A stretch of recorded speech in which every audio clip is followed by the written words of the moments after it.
Yeah, got the ears. Got the ears. I wish I had $1 for every time someone said, my dog won't sit still, I'll never get photos. Whoa. Hey. Yeah, good boy. Good boy.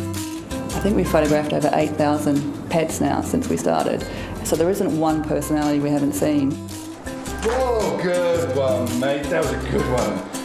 I strongly believe that all animals have their own unique and individual personality, and it's up to me to draw that out in the photography sessions and capture that forever. Good girl. Yes. Yeah, good boy. Let's see if we can get him to do a little head tilt. You gonna cook your little head? Good boy. Right, now give him a little bit of food because he's done really good there. Good boy. I'm not a wildlife photographer. I don't go and sit out in the bush for hours on end trying to capture animals in their natural setting. I like to be able to interact with my subjects and to draw the personality of them out. So if it's a pig I'm photographing, it's the same for me as if it's a dog. Obviously the approach is slightly different because it's a different species, but I'm trying to draw the personality out of that particular animal. And I'd like to think that's what comes across in my photos.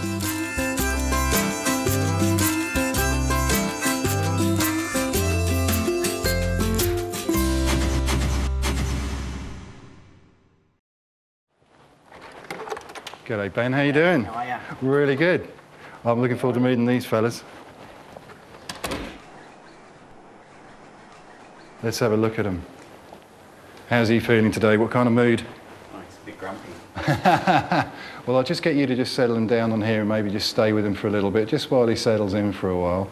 Hello, my darling, aren't you gorgeous? The first challenge is to get the animal to settle confidently into the studio. You can't start photographing. It's not fair to photograph a stressed animal, but all you're going to get photographs of is an animal looking stressed. So you have to make sure that whatever you're photographing is comfortable in the environment, and that can take some time to make an animal calm down into a new environment. I think that's a great angle for him. I love the profile on his face. You really get a sense. So I just want to push the light over this way a little bit, because that way I'm going to get a better idea of the shape of his head, because I want to try and get, because he's kind of got a boxy shape to his head, and I really want to show that off. It's awesome.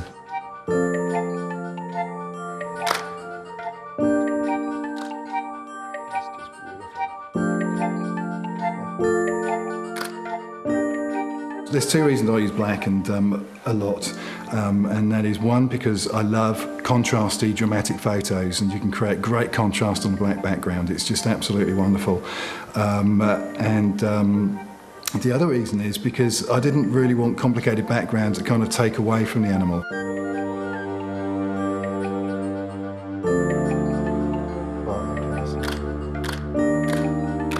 Beautiful, beautiful. Yeah, we got it, okay.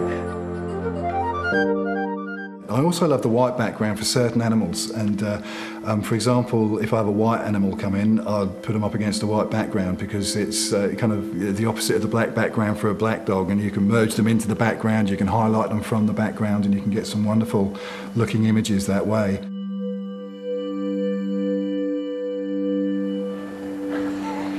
Good boy. Oh, we've turned around. Oh, that's good. There we go. Let's get him moving towards you.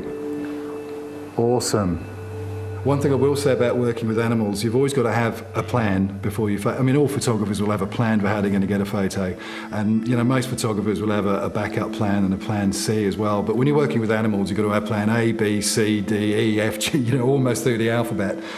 Because they can be unpredictable, and trying to get them to do what you want them to do to get the photo you're after, you've got to be you know, pretty creative and able to think on your feet. There he goes. Good boy. Oh, that's awesome. Oh, no, not interested in the pouch. Come on, Louie. Do your thing, dude. Do your thing.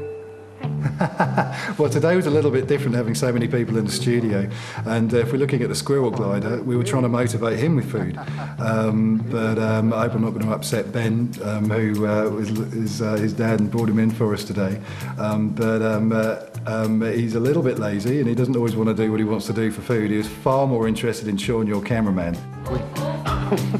He's going that way again. He's going to do it, isn't he? Let's glide, come on.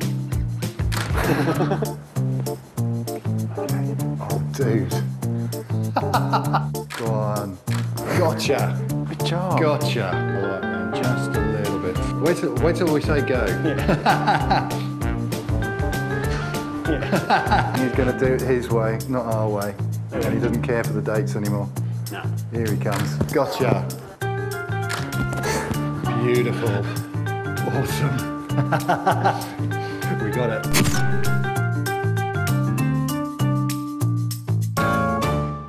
My favourite animals to photograph are dogs. I'm absolutely in love with dogs. I'm just completely amazed by their capabilities. Hey, well done. So I'm going to ask you just to stand by the light with a bit of food and just have her just here in front of you, and just when she starts jumping up, just move the food into the light and we'll get a great shot of her jumping into the light. Okay, see she'll jump up for it. There. Hey, good girl. Let's try that again. A couple of times. Let's see how high she'll go. Yay. From a very, very early age, and scientists are testing this now on like 4 and 5 week old puppies, they can perfectly read our body language. There's not another creature that we know of on this planet who can read our body language the way dogs can. And that is why they're man's best friend, is the cliche, but it's really, really true. You're not interested in that at all, are you? Good boy. Good boy. I believe the eyes are the window to the soul. It's the same with humans and it's the same with animals as well. They're so expressive, and so yes, the eyes are something that are really, really important to a photo, and they're so varied and so beautiful in the animal kingdom that they're a wonderful thing to capture. I particularly love that image because that was my first gold medal at the Australian Professional Photography Awards, and it's incredibly difficult to get a gold medal.